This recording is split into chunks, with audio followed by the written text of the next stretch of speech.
ختم اللہ علی قلوبہم وعلی سمعہم وعلی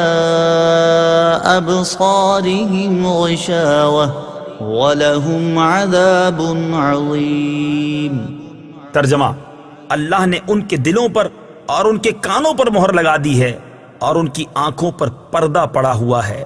اور ان کے لیے بہت بڑا عذاب ہے۔ ختم اللہ، اللہ نے مہر لگا دی۔ تفسیر صراط الجنان میں ہے، ارشاد فرمایا کہ ان کافروں کا ایمان سے محروم رہنے کا سبب یہ ہے کہ اللہ تعالیٰ نے ان کے دلوں اور کانوں پر مہر لگا دی ہے، جس کی بنا پر یہ حق سمجھ سکتے ہیں نہ حق سن سکتے ہیں اور نہ ہی اس سے نفع اٹھا سکتے ہیں، اور ان کی آنکھوں پر پردہ پڑا ہوا ہے، جس کی وجہ سے یہ اللہ تعالیٰ کی آیات اور اس کی وحدانیت کے دلائل دیکھ نہیں سکتے، اور ان کے لیے آخرت میں بہت بڑا عذاب ہے۔ بعض کافر ایمان سے محروم کیوں رہے؟